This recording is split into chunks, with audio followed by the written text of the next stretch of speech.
Good evening, everyone. Welcome to tonight's talk. We'll begin with saying in the name of the Father, the Son, and the Holy Spirit, one God. Amen. This is the third talk about atheism. So the first talk we had was I gave you an overview of atheistic belief and what it means, and then we did a session on evolution. We talked about the difference between micro and macro evolution. Today, we want to address the issue of the authenticity of the New Testament. So one of the major issues that atheists have, or non-believers as a whole, is that they question the reliability of the New Testament. So we're going to look at some of the questions or issues that they put forth, and then we're going to look at what kind of underlying assumptions are made by these issues, and then look at what the evidence has to teach us about the reliability of the New Testament. You're going to find some of this information really quite interesting. The presentation is very dense. It's going to take about 40 minutes of a lot of information. But I think if you can stay awake, you will find the information actually quite interesting. So again, the very first contention that people have, especially history teachers, they will make this statement that the New Testament is an ancient document and therefore it is unreliable.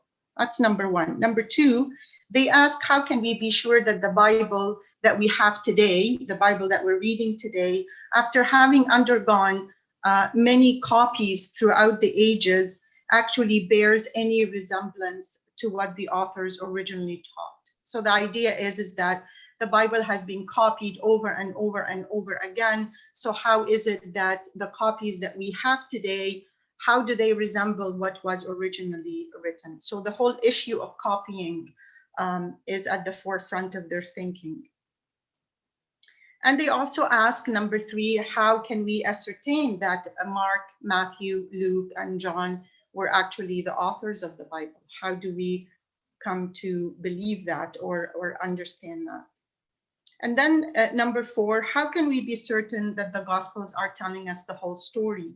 Maybe people argue that maybe the Bible was censored by the early church to meet its objectives, meaning that the church had certain objectives that they wanted to meet when the church was just starting. And so they formulated ideas in the Bible to try to support whatever their objectives are. We will look at this issue a little bit closely.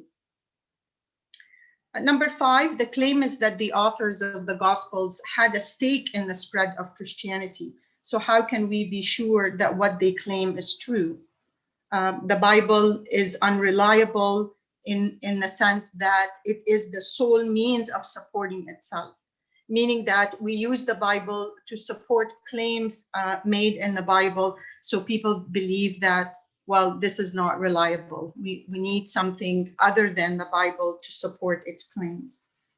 And the last contention that people say, many people will make this statement and they believe that they understand what they're saying. They claim that the Bible contains so many contradictions that it cannot possibly be reliable. We will look at this whole issue of contradictions because it is a serious issue and it is a very serious claim against the New Testament. So what are the underlying assumptions behind all of these questions or all of these kind of issues that people have with the New Testament? Well, the first assumption is people that say that ancient documents are unreliable are actually saying that anything that is old cannot be relied upon, which of course is not true. We even know old people that can be relied upon to give us information pertaining to history and things that happened 100 years ago. So that underlying assumption is wrong. Historians follow a very set protocol in their assessment of the reliability of ancient documents. They do that for all ancient documents, not just the New Testament. So there is a certain protocol that is followed to ascertain whether an ancient document is a reliable document or not. You will see that compared to ancient documents, the Bible, nothing rivals the Bible in its authenticity. Nothing. There are no ancient documents on the surface of this earth that can compete with the authenticity of the New Testament. It's very, very exciting research and exciting information that is available to us. This is a very important issue here, that before the Gospels were written, Christianity spread through the oral tradition. So what happens is atheists and unbelievers will make an analogy between the oral tradition and something called the telephone line game. And they say that because of the oral tradition, we can't really claim that the Bible can be reliable, because look at the telephone line game. So we're going to look at the nature of the telephone line game, and we're going to look at the nature of what is oral tradition and how was it actually used in the ancient times. And we will come to see that this analogy between the game and the oral tradition is really just not an analogy that can be made. It's based on misconceptions.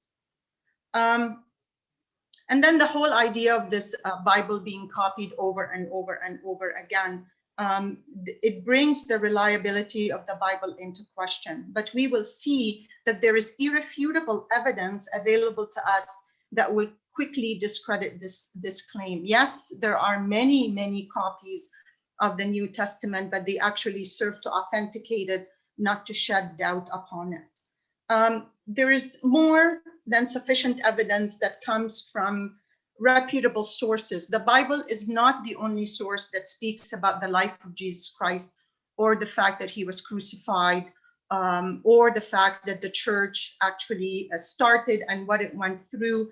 There are documented, these are documented in the writings of historians and other archaeological findings. So there definitely are sources outside of the Bible that serve to actually justify the claims that the New Testament makes. So these are basically kind of the underlying assumptions. So to just summarize, people assume that what is ancient cannot be reliable. What has been copied over and over again cannot be reliable. If something that is written many years ago and it doesn't have secondary support or outside support, then it cannot be reliable. So people assume that the New Testament is nothing in the New Testament is talked about in other sources, but in fact, it really is. So I want to begin with the clarification between the telephone line game and the oral tradition, because that's really quite important to our understanding of the evidence available to us that authenticates the New Testament. And also it's going to help us very much when we talk about the resurrection of Christ.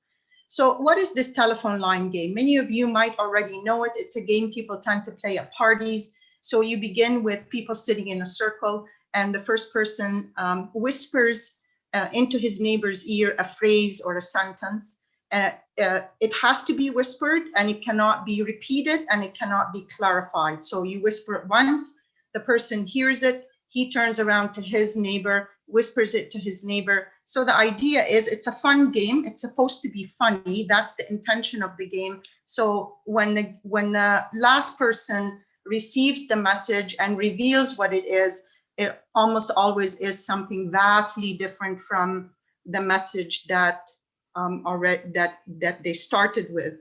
So people claim that because things get adulterated when they are communicated from one person to the other, using the telephone line game as an example, then the oral tradition fails to relay truth, which is not true.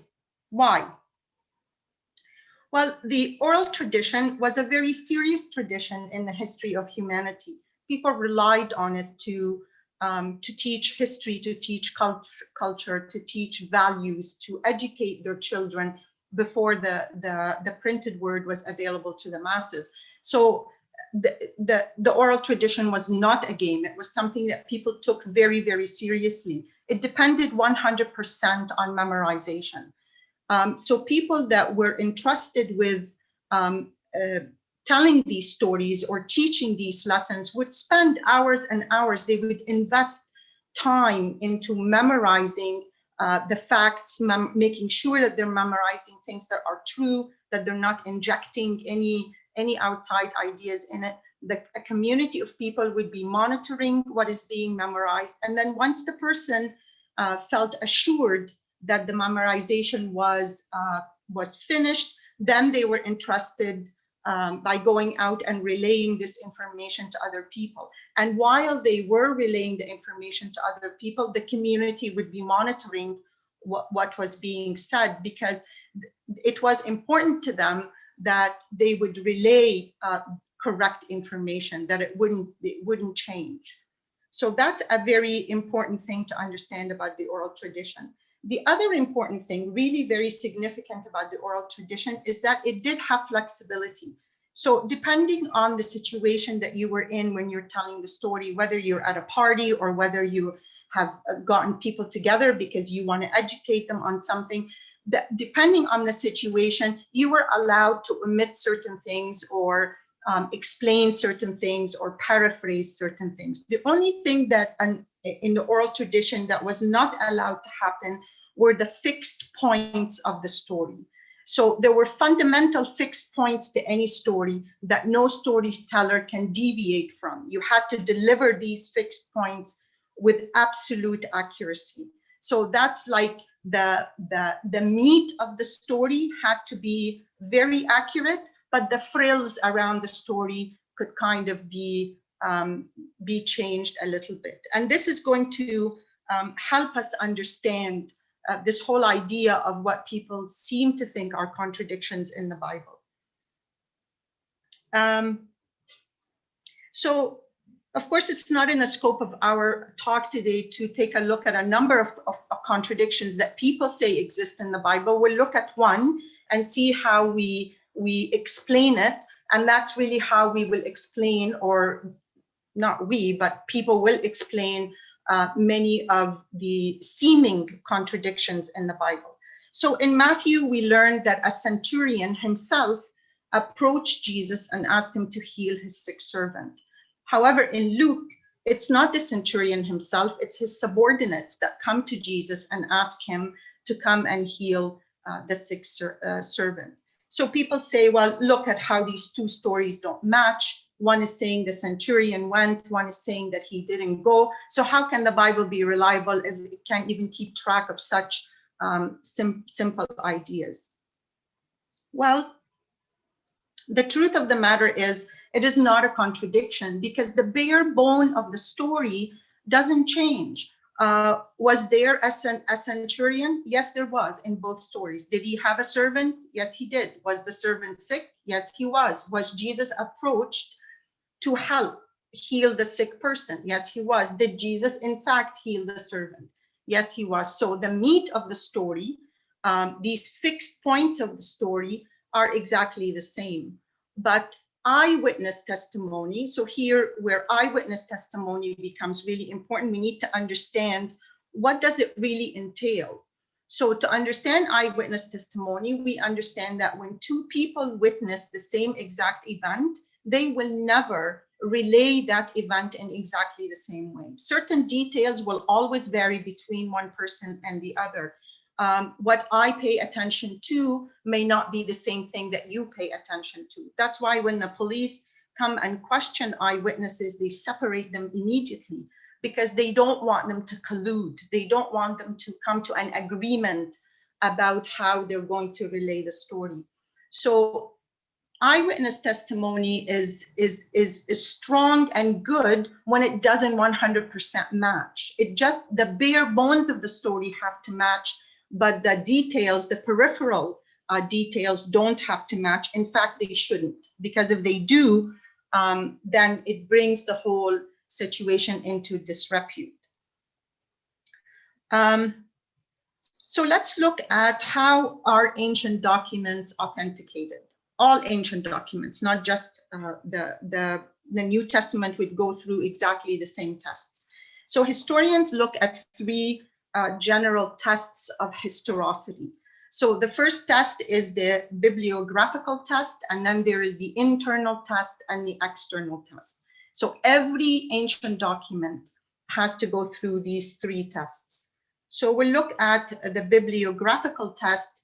Asks how many manuscript copies do we have of the document? So you have an original document, and then now you want to know how many copies of that original document exist, and how far removed are these copies from the time that the original documents were actually originated. So that's the bibliographical test. The internal test asks, does the document itself claim to be actual history and written by eyewitnesses? So looking at the New Testament, does do the 4 Gospels claim to be actual history, and were they written by eyewitnesses? So that's one thing that they have to look at. The external test asks the question, does the material external to the document, so now we need to move away from the New Testament, confirm the reliability of the document? So we're looking at archaeological evidence, we're looking at other historical documents or other writers at that time that have talked about these events that can kind of substantiate it. So the bibliographical test is actually very exciting information. It really sheds a lot of such magnificent light on how God has really protected the New Testament 21 centuries. It has been so well preserved that really, when we look at the evidence, and the evidence I'm presenting to you today is not the full evidence. The full evidence would take hours to really present. I really tried to just bring it down to the very bare bones. The evidence will show you that whatever Matthew and Mark and Luke and John wrote, this is in fact what we are reading today. And it's really quite mind-boggling. So this bibliographical test is very, very crucial to authenticating ancient documents. Again, it looks at how many manuscript copies we have of the document, and then it looks at how far removed these copies are in time from the originals. So the closer the documents are to the events when they were written down, the more authentic it is. The farther removed, the more it is brought into question. So what research has shown is that the New Testament, and by the way, this research is not only done by Christian believers who have a stake in proving that the Bible is reliable. These findings are also authenticated by people who are atheists or just simply agnostics. They look at the evidence and they say, yeah, it is absolutely true. So the New Testament has unprecedented multiplicity of copies that have survived. Copies from different geographical areas. So we're looking at copies of the New Testament that exist in different geographical areas, and copies that have commenced within the first 2 generations from the original writing.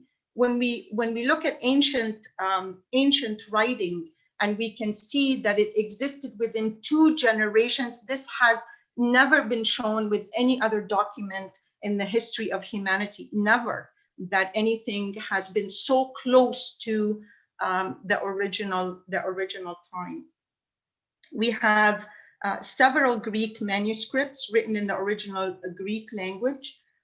We also have translations. So we have copies from different geographical areas, and then we have translations into several different languages, precisely translations in Latin, in Syriac, in Coptic, in Arabic. And then we have secondary copies that were done in Armenian and the Gothic languages.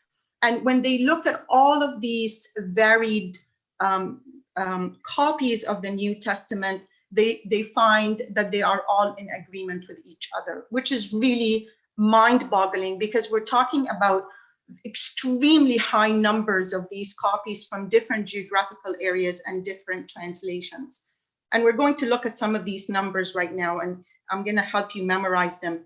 3 numbers you need to keep in mind so you can kind of show off this knowledge when the time comes for you to talk about this. So there are 5,000 664 partial or complete manuscripts of the New Testament in the original Greek.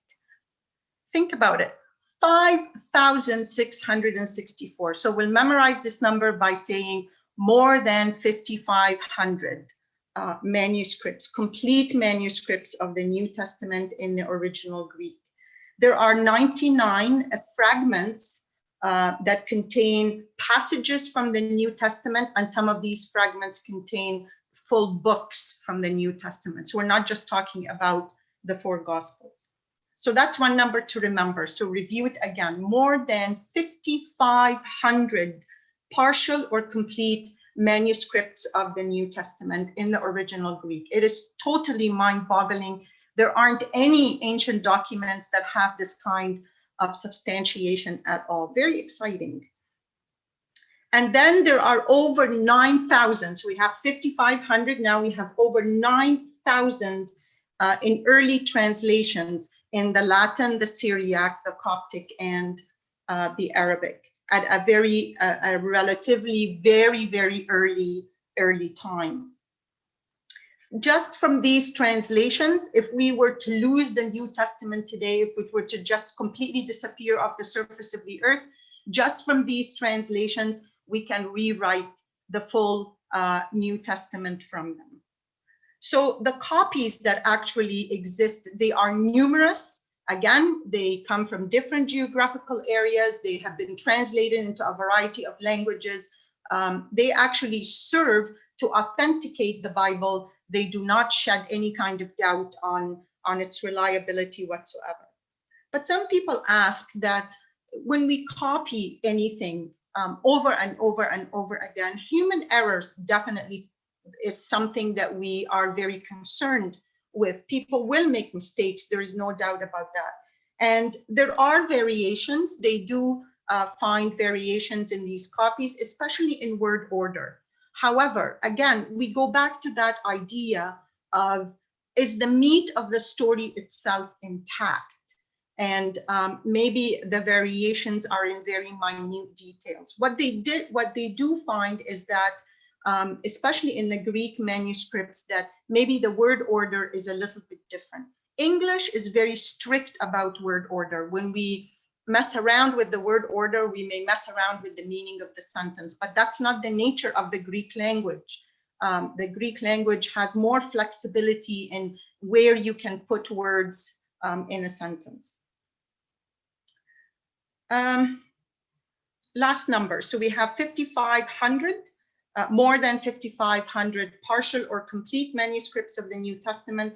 We have 9,000 in early translations. Early is a key word here. And then the last number, very exciting, is we have, I'll tell you what the number is and then we'll just round it up, 38,289 quotations from the New Testament by the early church fathers. 38,289. So they claim that, again, if we were to lose the New Testament altogether, it would disappear off the surface of the earth. We can go back to the early fathers' writings. We can take these 38,289 quotations and rewrite the entire New Testament except for 11 verses. I'm dying to know what the 11 verses are, but nobody will give on that information. So 5,500 partial or complete manuscripts of the New Testament, over 9,000 in early translations in the languages that we've listed. And we're going to say over 38,000 or 38,200 quotations by the early church fathers that authenticate the Bible. So the overwhelming number of copies actually authenticate the Bible, not threaten its reliability at all. So let's compare this to a couple of other ancient documents and see. Remember what we said about the bibliographical test is that we're looking at the number of copies and how close they are to the original writing. And the New Testament seems to pass this with flying colors. Well, let's look at Plato. Plato is still taught in university today, definitely a highly renowned philosopher. He wrote in 427 to 347 BC, so that's before Christ. The earliest copy was in 900 AD. There are 7 copies of his work available. So there is a gap between the time when Plato actually wrote and the copies. There's a 1,200 year gap.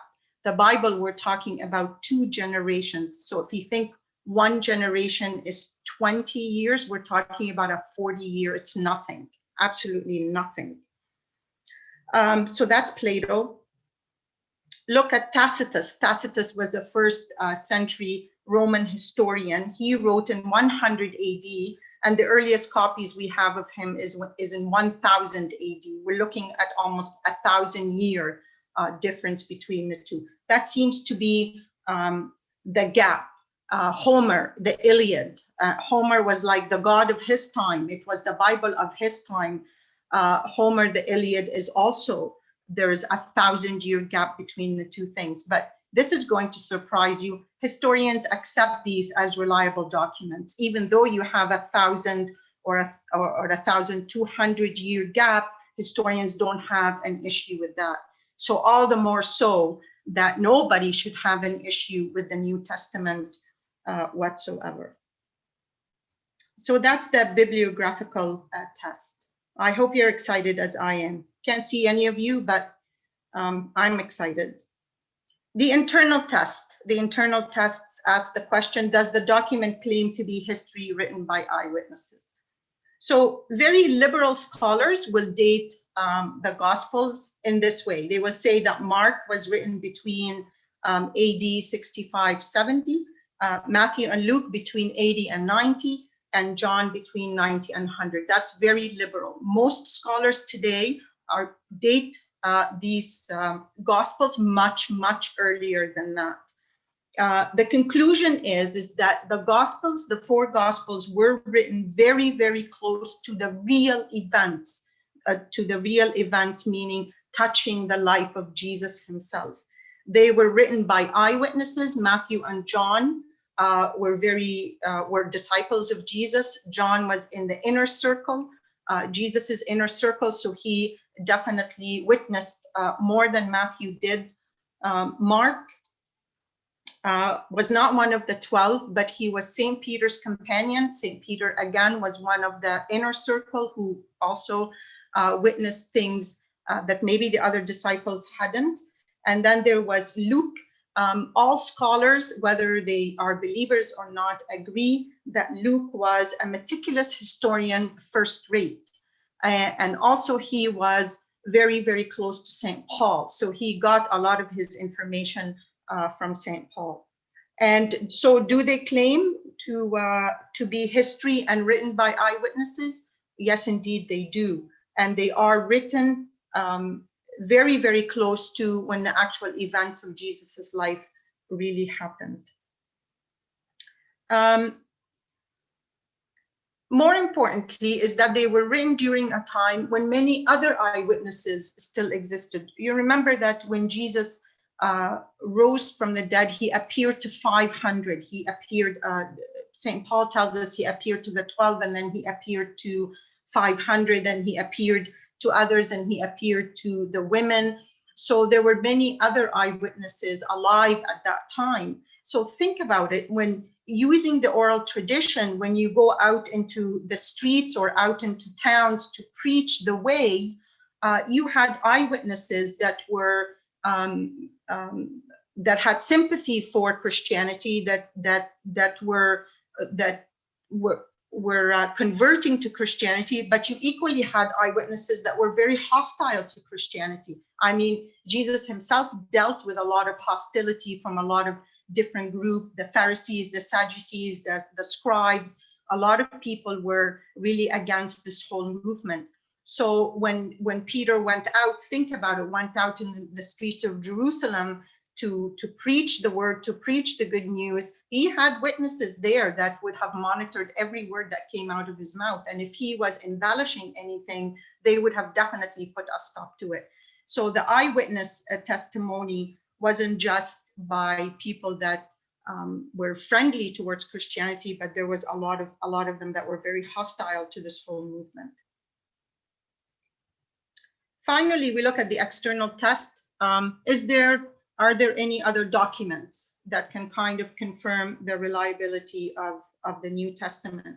So there are definitely, this I will do very briefly because it's very extensive, and really, if you're really interested in this, you kind of have to read, because you have to see what they actually had to say and how that information that they mention in the writings really does authenticate the Bible and substantiate it very well. So I will go through the really significant, more significant writers. So first we have references to Jesus in Josephus's and Tacitus's writing. Again, Josephus was a first century Jewish historian. He's a very interesting figure because he was really a historian that was really interested in politics. He wasn't interested in this Christian movement, but so it's not that he paid a lot of attention to it, but he certainly, the passages that he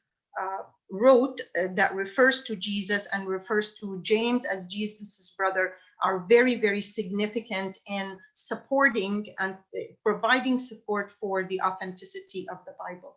Tacitus was a first century Roman historian. He also wrote his passages very significant about how he mentions Jesus and about some of the events that he mentions this in his writing. There are the books that I refer to have these passages printed that you can actually read. It's just, it would make this presentation really long if I did that. There's also Thales. He was a historian, and he's very significant because in his writing, even though his writing is lost, but some other man quotes him, he's the one that referred to when the earth went dark. That's when Jesus was on the crucifix and the earth went dark. He actually documented that event, which substantiates very, very much what was happening in Golgotha, which a very important reference in history. And we have Pliny the Younger, and we have quite a few other people that have referred to Jesus, not just the life of Jesus, but referred to also the beginnings of the Christian movement. The fact is that we have better historical documentation for Jesus than for any other founder of any religion. When you look at Zoroastrianism, for example, they don't have this kind of documentation for the founder, Zoroaster himself.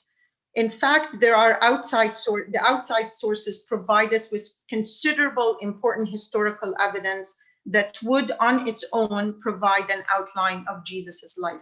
That means, again, if we were to lose the New Testament and we go to just these outside sources, we would be able to glean together the life of Jesus pretty accurately just from these outside sources. So when speaking of evidence, the amount of information available to us is overwhelming, not just in number, but in depth. And this short presentation really just scratches the surface of what is available, evidence that is available. There's one lecture that I listened to, and everybody should listen to it because I think his name is Peter Williams. He's funny, and he's really quite into this research, and he authenticates the Bible not through any of these resources, but they look at names because he says that the four Gospels were not written in Jerusalem. So they look at it, if you lived outside of Jerusalem, how would you know the geographical names? How would you know what were the more prominent names at that time? So the name Jesus was a common name. The name Simeon was a common name. And this is why in the Bible, you always see this reference and an adjective that qualifies the name. They would say Jesus, who is of Nazareth. They would make that qualification so everybody would know which Jesus that you're talking about. Excellent lecture. If you're interested in listening to it, let me know and I can send you the link. Very exciting stuff happening. The last thing I want to talk about is that accusation that the writers of the gospel kind of embellished it or wrote it in such a way to meet their personal objectives. Well, whoever makes such a claim really has absolutely no understanding as to the human cost that went into the spread of Christianity. This was not a cheap spread. There was human blood behind it all. The gospel writers had no reason whatsoever to alter truth, because it is that very truth that they laid claim to that led to their persecution and ultimate martyrdom. They knew that the minute they stepped out and started talking about Jesus as the Son of God and talk about human salvation, that they would be facing horrible persecution, and they knew that they were signing their death sentence. They didn't have any illusions about this. They knew that this is what was happening. So it would have served their purpose to have really watered down this truth if they were looking for fame or comfort or money or anything like that. So the gospel writers, knowing the cost of what they were doing, you can be sure that what they had to write, what they did write, was the absolute truth as was handed to them by Jesus and the Holy Spirit. A very important part of this discussion is we would have to look at the resurrection, because the resurrection of Jesus is in great question. People question it, and